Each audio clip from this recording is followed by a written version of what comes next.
Welcome back. Let's continue to reflect on the latest developments with Israel and SA relations. UP African politics and international relations expert Professor Christopher Isike weighs in. Thank you so much for joining us, Prof, and for your time this morning. Perhaps maybe just provide an overview for us with regards to what it means diplomatically when a country declares a foreign diplomat persona non grata. How significant is this action in international relations? Well, it's a form of disappointment, or as rather, it's an instrument that countries have, when they disagree with one another, and it can have bilateral and regional implications, not just for the countries involved, but for those around them and their allies. But it's a form of signaling, expressing disappointment with one another, and it's an instrument that's been used successfully by different countries to express their feelings ill feelings with other countries that they relate with.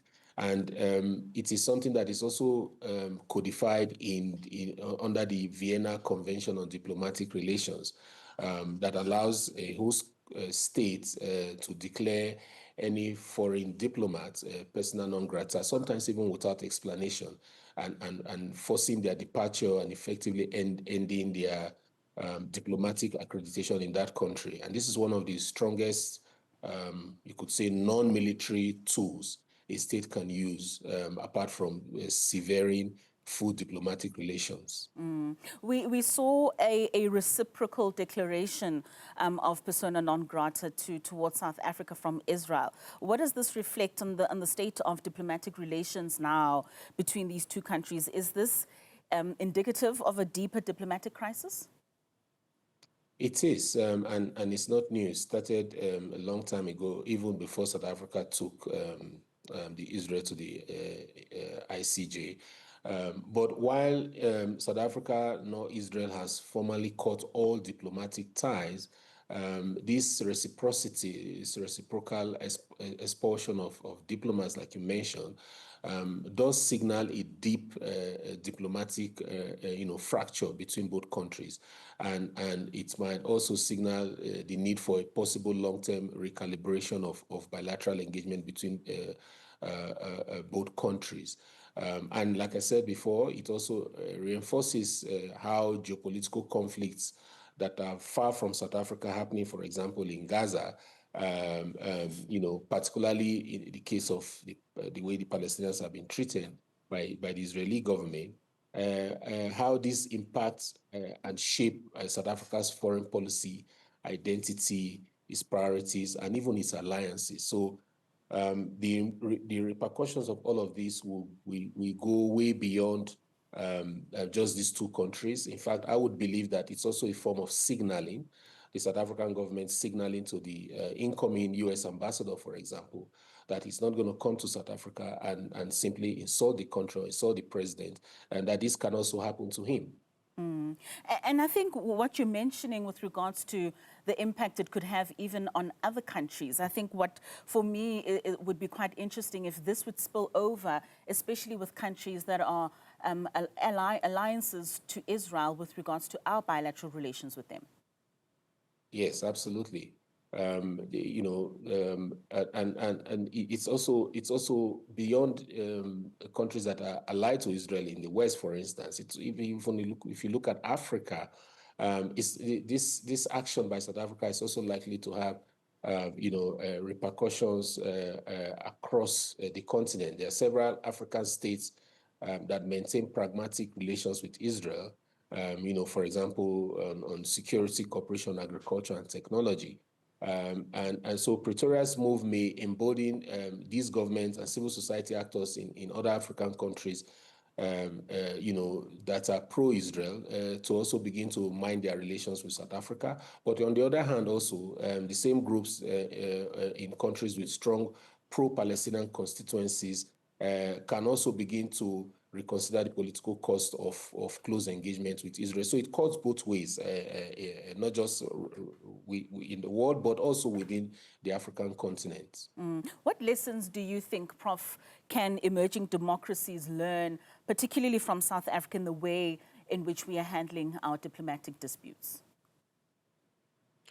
Look, let's start from what lessons we can learn ourselves. I think that if we declare our foreign policy principles and act consistently without contradictions, we will be well within our rights, to behave the way we want to behave, at least within an international system that is rules-based, right? Assuming that that is still on. So that's one lesson that we can learn to ensure that consistency. But other countries in the global south, if you like, you can call them middle powers, like the Canadian Prime Minister referred to. The idea is that despite what we see in an international system that is beginning to move towards might is right, the hard power of strong militaries and strong economies, middle power countries can actually act. They do have a say, and if they bond together, they can do something. And South Africa has shown real leadership, especially on the Israel-Palestine issue, when the so-called world leaders fail to show any form of leadership. They were just mute. South Africa decided to take action, and soon after, what did we see? We saw a lot of countries from the West that have been previously allied to Israel broke from them and actually support South Africa in the ICJ. Of course, there were also those that were non-allied to Israel and the US that then followed suit. So that's a kind of leadership, an example of leadership that a middle power country or a country from the global south show to the rest of the world. We are showing that we can contribute in the form of what we call non-entrepreneurship, that we can contribute ideas, we can contribute solidarity, we can take actions that align with the rules of the international system, and that if we, like I said, consolidate and show coordinated leadership, we can actually impact and shape the emerging world order that we're beginning to see. Lastly, Prof, do you think that there are any potential pathways in which we can de-escalate these tensions and just restore some of those diplomatic relations, if that even is an intention? Well, look, there are, like I said before, both countries have not cut diplomatic ties fully. The economic and trade relations between both countries continue. In fact, they increased from the South African side in 2025. So there are many who would even ask the question of who's deceiving who. But these are lights at the end of the tunnel that is all not broken, and that they could find each other at some point, so long as they do this respectfully. Like I said, this is part of a broader reconfiguration of middle power diplomacy in a fragmented world, and it illustrates how states with limited coercive power like South Africa seek influence through laws, norms, and institutional engagement. So one of the things I've observed about how South Africa does this is the fact that it follows the rules. It just follows the rules to the letter. And if it continues to do so, there may be a chance for the relations to be mended in the future, especially given the fact that the economic relations remain strong.